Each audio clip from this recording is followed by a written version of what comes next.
Hello, everyone. I'm sitting here virtually with the filmmakers of Almost Famous. Please welcome co-producer and production coordinator on the film, Luanne Lank, and producer Merritt Jensen. And we also have with us Chris Mcivor from Frank Digital, where most of the post was done. Before we start the Q&A, Merritt and Chris would like to make a couple of special announcements. Go ahead. Great. Thank you, Norma. And thank you to everyone at the Gimli Film Festival for screening our film, Almost Famous. And we'd like to take this opportunity on behalf of the Documentary Organization of Manitoba to make an announcement. Doc Manitoba has selected Barry as the first recipient of its Lifetime Achievement Award for documentary.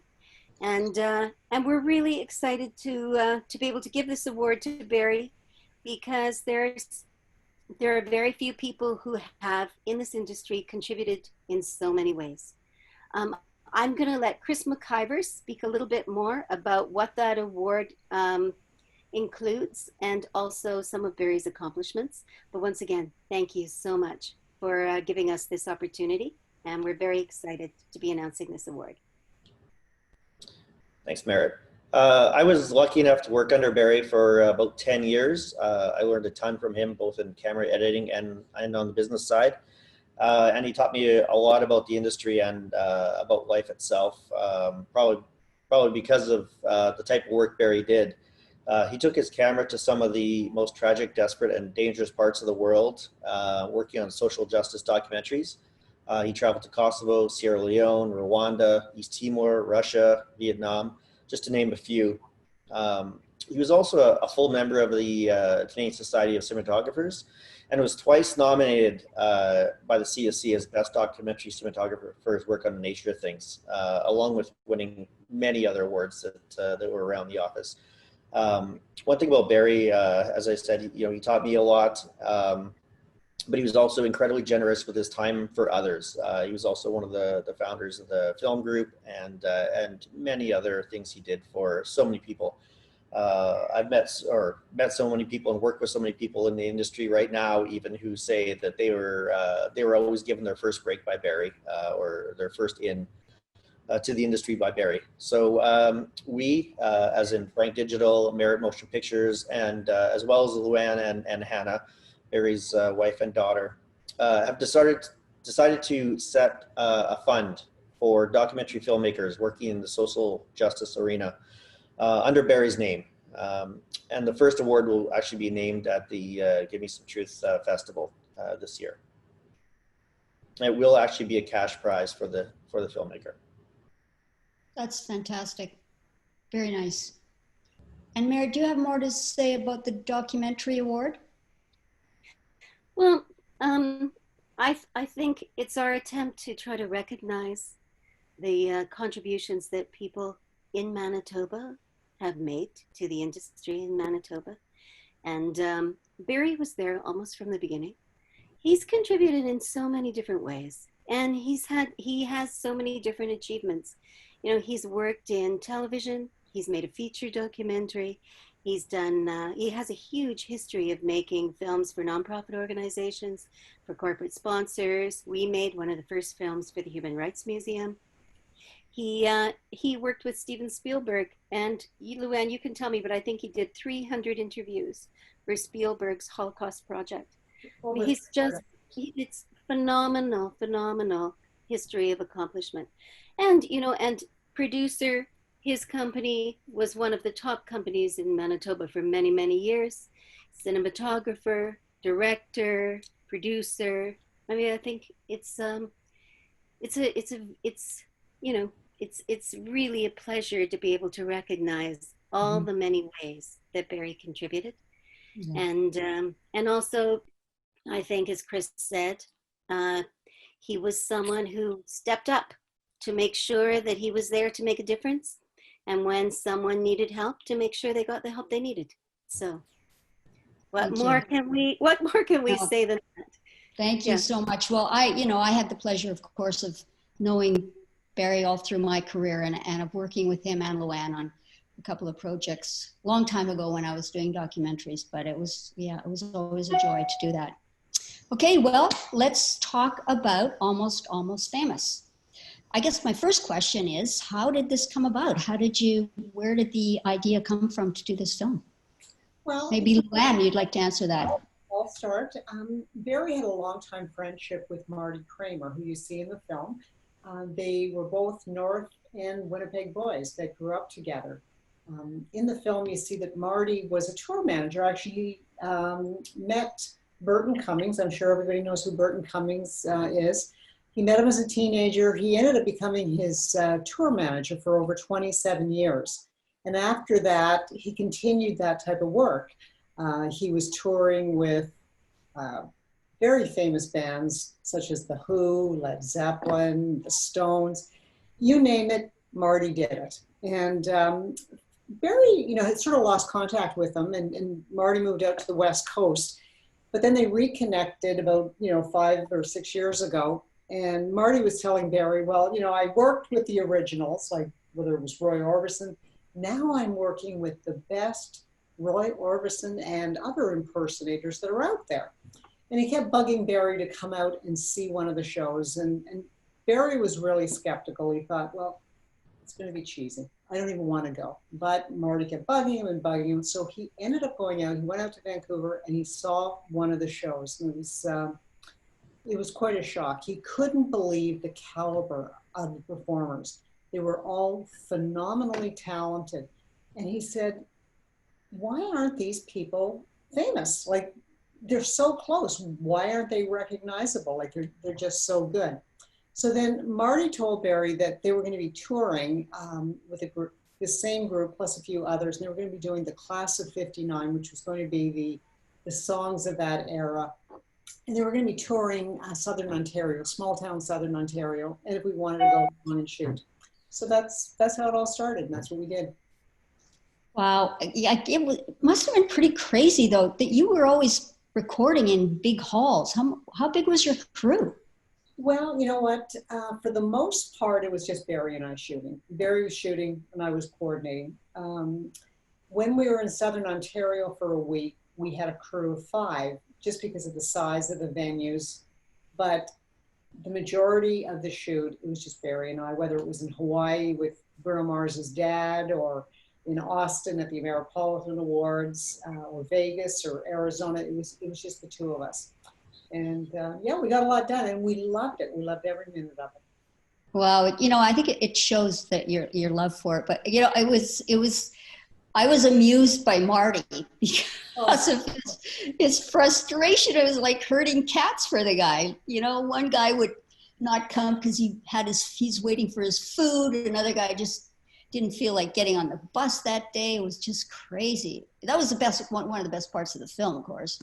Yeah, that's the way it was. And that's why we enjoyed it so much. We saw the good, the bad, and the ugly of what it's all about. And to see these, well, they were all men in this case. There are some women, but not in this particular group.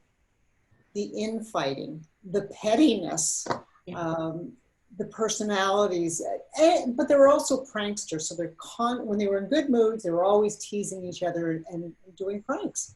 So it was quite entertaining. Well, I guess it comes from just being pent up in that strange world for not seeing your families and all that for such a long time. Well, when we got together with them, they had been on tour for a month.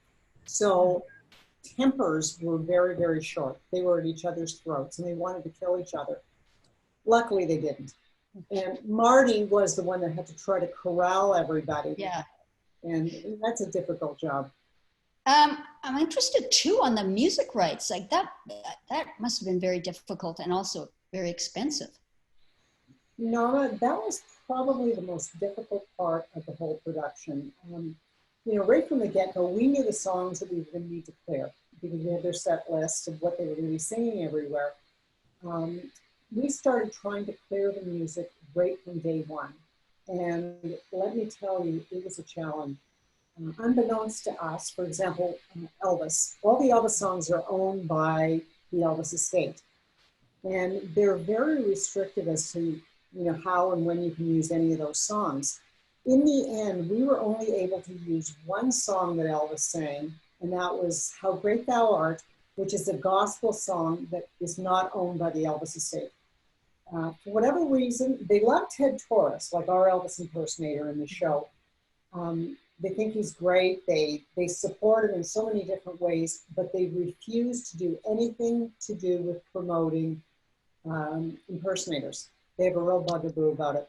So Wow. we could only clear one Elvis song, which really made it difficult for us to try to edit a film with not being able to use all this great material that you had. Then there were also the music companies that own the rights to all the music. And they were dragging their feet right till the very bitter end. We thought that a bunch of the songs were going to be cleared, hence good footage. And right to the very end, they said no. They just dragged us along for, well, months that turned into years. Yeah. That must have been frustrating for you, Merritt, as the co-producer. I'm sure you. It was, because we knew it was going to take a really long time. So we started really right as soon as we started production. We started clearing music, and they kind of dangled us for quite a long time with some of the numbers that we wanted. And Karsten Wall was the editor, and I can't tell you how many different times he had to recut a sequence because we couldn't get that song, and then we couldn't get another song, and so it was really frustrating for Barry too. But anyone who makes music films will say that's par for the course. It's just the way it is.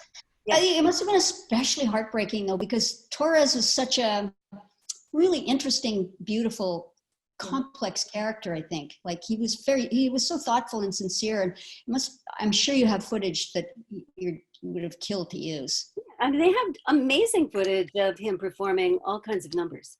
So yeah, it's really too bad that nobody gets to see that. But I mean, even so, A Great Thou Art, he does a fantastic job, and it's one of his top numbers. So it's not like but it's only one song. We would have liked to have had a little more in his repertoire, but you know what?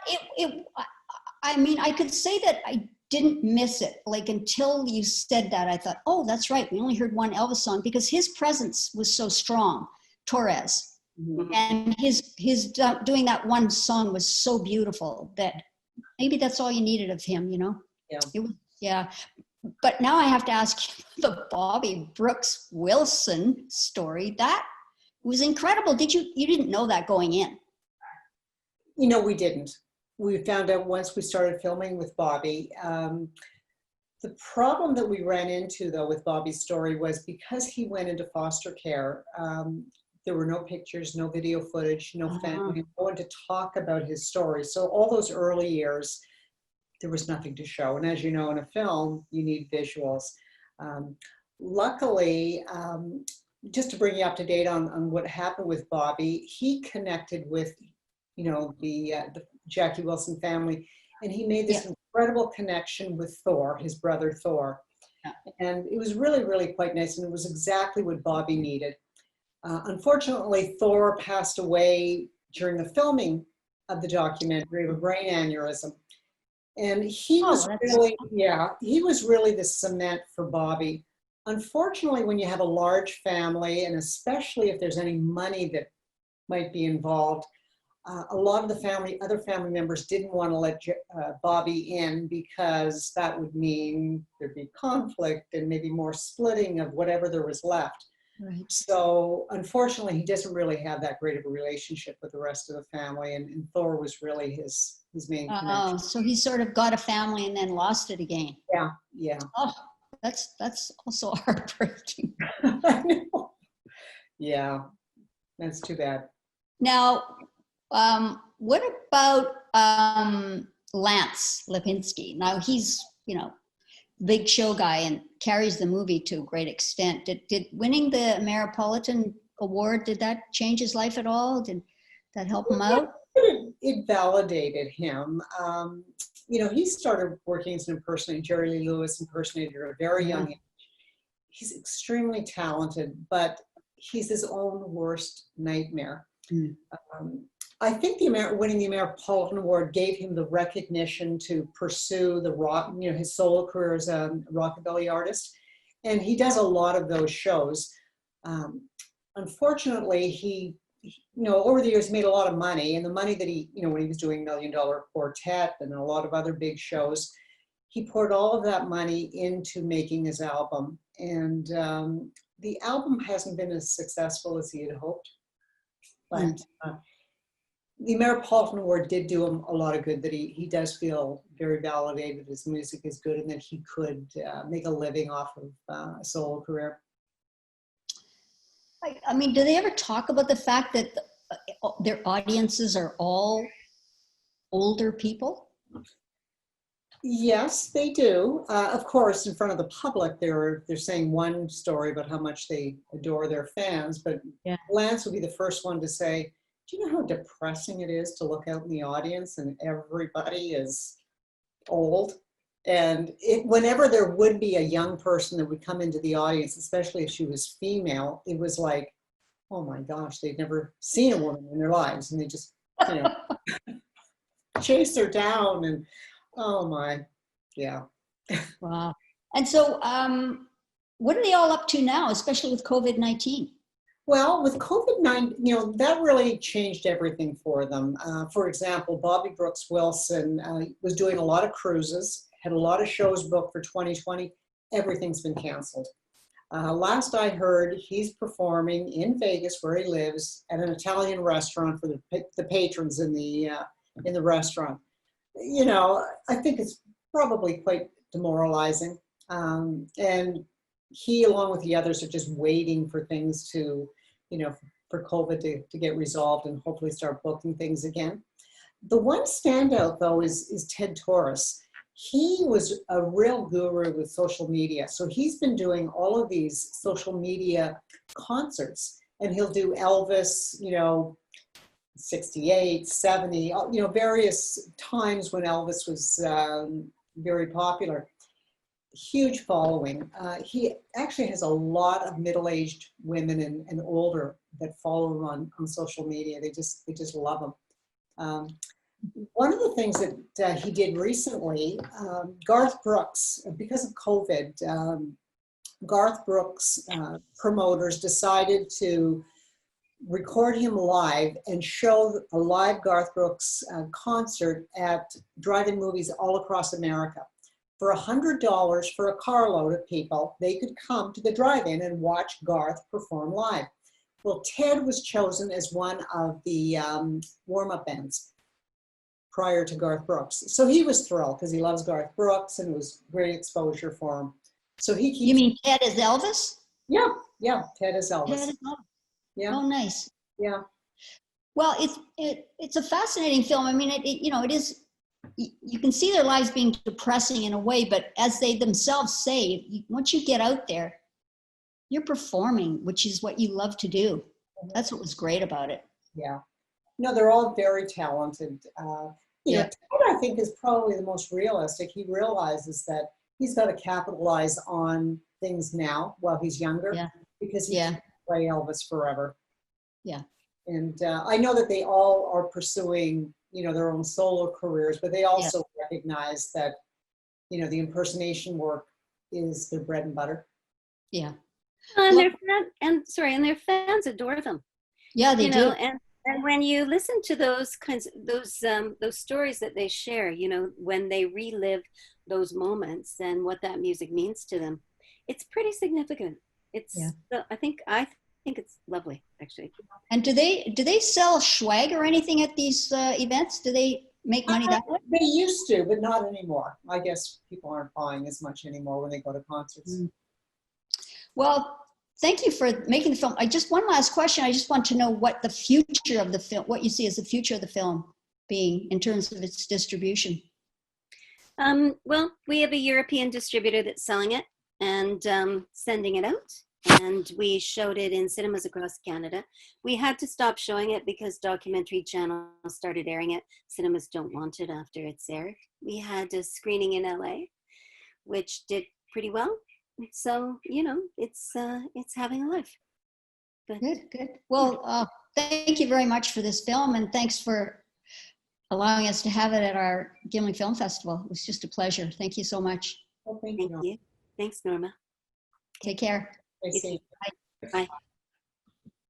Bye, everyone watching. Thank you for tuning in.